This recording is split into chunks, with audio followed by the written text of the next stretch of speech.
দেখো আজকের এই ক্লাসে আমরা আরেকটা এক্সপ্রেশন নিয়ে আলোচনা করব। দেখো এখানে একটা বাক্য, একটা এক্সপ্রেশন আমরা ব্যবহার করি, যে একটা এক্সপ্রেশনে কিন্তু আমরা হাজার হাজার বাংলা বাক্য থেকে ইংলিশে তৈরি করতে পারবো। জাস্ট একটা এক্সপ্রেশন, একটা ইংলিশ স্ট্রাকচার আমাদেরকে শিখে নিতে হবে। দেখো এখানে কি, মনে হয় না তুমি তাকে ক্ষমা করবে। এখানে দেখো এই যে দুটো পার্ট এখানে আছে প্রত্যেকটা বাক্যে, কি মনে হয় না তুমি তাকে ক্ষমা করবে, মনে হয় না তুমি এখানে আসবে। দেখো প্রত্যেকটা, এই যে মনে হয় না এটা একটা, আর তুমি তাকে ক্ষমা করবে এই একটা পার্ট। প্রত্যেকবার আমরা দিয়েছি কি মনে হয় না, মনে হয় না, আর এদিকে যে এক্সপ্রেশনটা ব্যবহার করা হয়েছে কোনো একটা ঘটনার উপরে, ঠিক আছে। আর দুটো বাক্যর মাঝখানে আমরা কিন্তু এখানে ইংলিশের ক্ষেত্রে দ্যাট ব্যবহার করতে পারি। বাংলাতে কিন্তু এখানে বলিনি যে কি মনে হয় না যে, যেটা বাংলার ক্ষেত্রে বলিনি, কিন্তু ইংলিশের ক্ষেত্রে আমরা যদি দ্যাট ব্যবহার করি কোনো অসুবিধা হবে না, আর না ব্যবহার করলেও কোনো প্রবলেম নেই। দেখো এখানে এই যে মনে হয় না, ইট ডাজন্ট অর্থাৎ ডাজ নট সিম দ্যাট, এখানে আমরা দ্যাটটাকে ব্যবহার করতে পারি, আবার নাও করতে পারি। ওকে, দেখো ইট ডাজন্ট সিম, মনে হয় না যে তুমি তাকে ক্ষমা করবে। তাহলে তুমি, ইউ সাবজেক্ট, ইউ করবে, তাহলে এখানে ফিউচারের ক্ষেত্রে আমরা কিন্তু শ্যাল বা উইলের মধ্যে যে কোনো একটা আনবো, যেহেতু future action. You will forgive,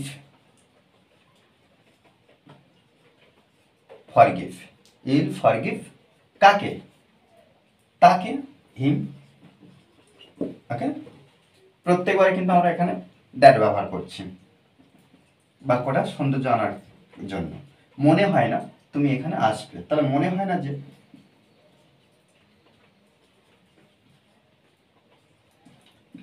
doesn't SIM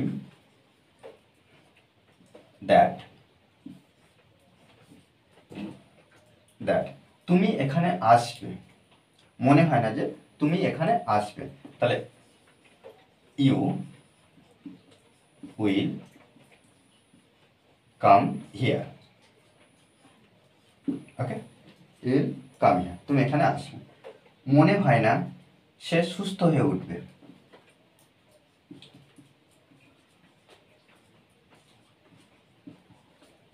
it doesn't সিম, তাহলে ইট ডাজন্ট সিম, মনে হয় না, দ্যাট বসাই, দ্যাট সে সুস্থ হয়ে উঠবে। তাহলে এখানে হি ব্যবহার করতে পারি, অথবা আমরা সি ব্যবহার করতে পারি, হি অথবা she will be well. Okay, be, she বা হি দুটোর মধ্যে যে কোনো একটা ব্যবহার করবো। তারপর কি ফিউচারের জন্য আমরা উইল ব্যবহার করছি, আর বি ওয়েল, ভালো হয়ে ওঠা বা সুস্থ হয়ে ওঠা। মনে হয় না সে আর বাঁচবে, তাহলে দেখো একইভাবে ইট ডাজন্ট সিম দ্যাট সে আর বাঁচবে, তাহলে এখানে আমরা হি ব্যবহার করলাম, হি উইল লিভ, লিভ মানে বাঁচা, তাহলে he will live any more, any more, any more. Okay, দেখো এইভাবে কিন্তু আমরা ট্রান্সলেট করবো। জাস্ট আমি আরেকটা বাক্য দিচ্ছি, তোমরা অবশ্যই আমাকে কমেন্ট বক্সে জানাবে যে এই গঠনে বা এইভাবে যে আমরা ট্রান্সলেট করলাম কি মনে হয় না। আমি লিখে দিই বাক্যটা,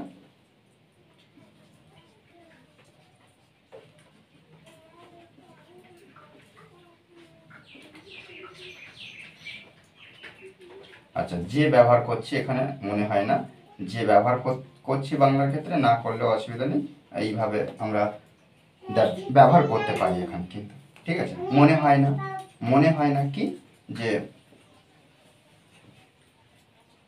সে ট্রেনটা মিস করবে,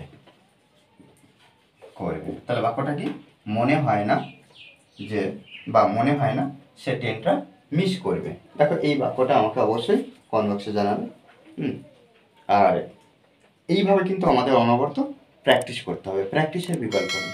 আমরা যত প্র্যাকটিস করব তত আমরা ইংলিশে ইমপ্রুভ করতে পারবো। এবং আমাদের মেন বিষয় কি, ইংলিশ স্ট্রাকচার জানতে হবে, যে কীভাবে একটা ইংরেজি বাক্য গঠন করা হয়।